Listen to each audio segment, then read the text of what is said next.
to illustrate the genus Vibrio, which includes Vibrio cholerae and also includes the lower yield bacteria Vibrio parahemolyticus and vulnificus.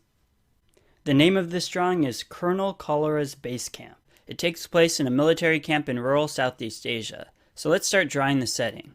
The reason we chose Southeast Asia is because cholera is endemic to developing countries.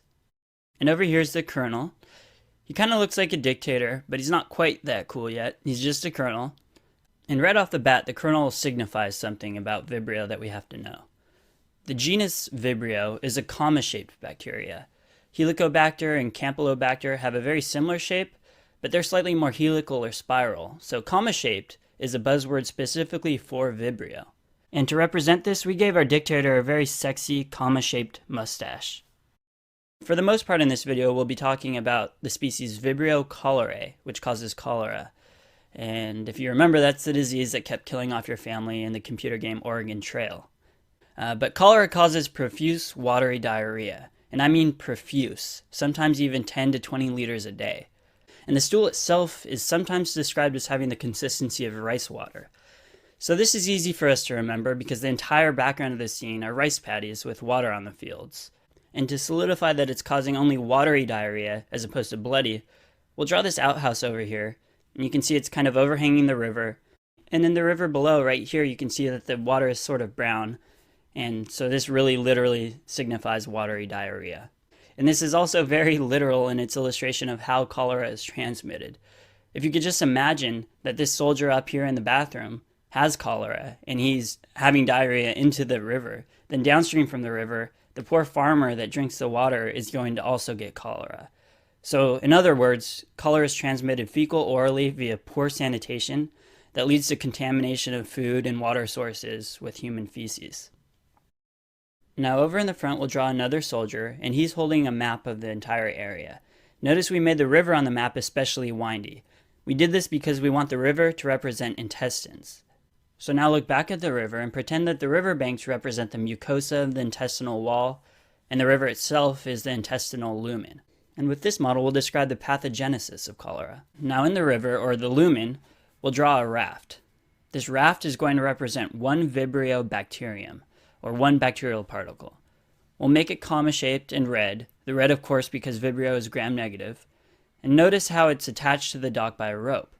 We did this to show that cholera does not invade the mucosa. It simply uses fimbriae to attach to ganglioside receptors in the intestinal wall. After it does this, it secretes cholera toxin, which causes all of the symptoms of cholera. And of course, we're expected to know exactly how this toxin works. So let's look back at the map. Notice at the top it says base camp. You'll also notice actually that the C in camp is lowercase. This is because camp actually stands for CAMP or cyclic AMP. And this will remind you that the toxin increases cyclic AMP. But we still need to know a little more detail than just that. We also have to know how it increases CAMP. Cholera toxin binds to and constitutively activates adenylate cyclase, which is part of the GS pathway. To remember that it activates this GS pathway, we'll draw all of the soldiers carrying tear gas canisters.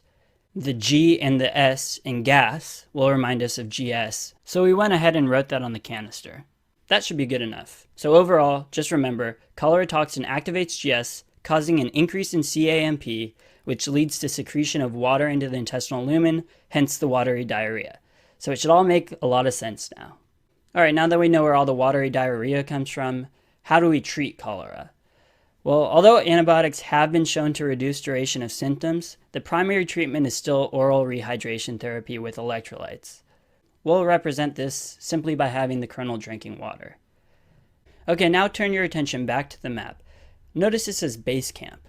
Well, we call it base camp for a reason. We actually mean base as in alkali. And this is because cholera is said to grow in alkaline media. It prefers basic environments. With that said, you can imagine what it thinks about the environment of our stomach after we've ingested it. It hates it. It has a very tough time surviving in this acidic environment. So we have a term for this, a term that we've actually used before. Cholera is what we call acid labile. We'll use the same symbol we use to represent acid labile in Salmonella. And we'll just have the colonel drinking his water with lemon slices. Finally, we'll add this blue ring to the kernel's finger. This ring is our symbol for oxidase positive. And that's all the high yield facts you'll need to know for Vibrio cholerae. But we do have two other lower yield bacteria in the Vibrio genus, Vibrio vulnificus and Vibrio parahemolyticus. All we think you should really know though about these two non-cholerae Vibrios is that they can contaminate seafood, especially oysters. So we'll draw some oysters on the plate to go with the kernel's lemon. And with that, we're done with Kernel Cholera's base camp.